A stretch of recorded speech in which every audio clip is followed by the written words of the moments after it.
We're here at the Education Strategy Forum and I'm joined by our chair today. So if you wouldn't mind just introducing yourself and just saying a little bit about where you're from and what you do. Sure, thanks.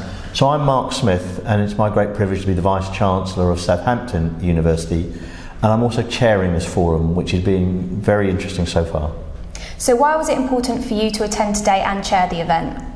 Well, I think that coming out of COVID, there are so many issues confronting the sector that being able to get together again in, face to face with people, to be able to share some of the issues they're experiencing, hear what it's like from their perspective, has been really great. So I think, and it's a long time since we've had a session like this, so being able to see people again, hearing from them, and it's those kind of off-the-cuff interactions that you don't get from things like Teams, etc., that are proving really informative. But it's been very interesting so far. And how have you found engaging with other senior decision makers like yourself? How have you found that experience today? Well, I think it's been really interesting because what we've seen that some issues are very particular to given universities, but most the same things are being discussed. And understanding how other people are approaching those same problems, giving you different insights to what they've learned, I think is a really great way of accelerating one's own thinking about how we're dealing with coming out of COVID and all of the other things there are. Climate change, Brexit, widening participation, and all of these things are being talked about at the forum, which is really interesting.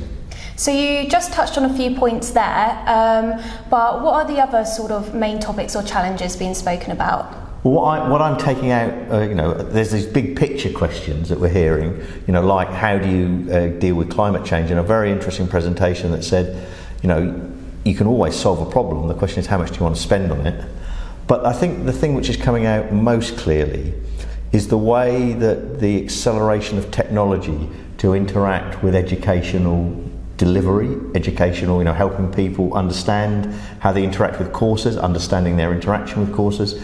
I think that's come on a huge amount in the last couple of years. And the question is now, with all of those different things swirling around, how do you make the best choices? And I think what this forum does is it clearly brings together leaders from universities, but it also brings together those technology firms who want to offer solutions.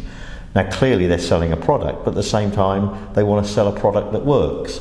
So understanding from a university what they need in that product, I think, so it's a two-way exchange that I'm seeing here. Of course, and following on from that, why would you recommend this style of forum to other delegates such as yourself? Yeah, well, I think it's thanks to the fact that it brings so many different types of people. And what I mean by types of people is the roles they play either within in institutions, or the fact that they're from providers. Some providers here provide whole platforms, some provide just particular solutions to particular things like online examinations. And I think getting all of those different perspectives, backgrounds into the same space really does make it a very rich experience. Oh, that's good. We're glad you've enjoyed it. Is there anything else you want to add about your experience today? Well, all I would say is so far so good, and I'm really pleased that all the speakers have stuck to time. That's probably someone waving the cards in the back there. But no, to be serious though, I think the fact that it's been very well organised and everything has worked really well, I think it's been great, which makes the experience so much better. Oh, we're glad you've had a good time, and thank you for attending today. No, pleasure. Thank you very much.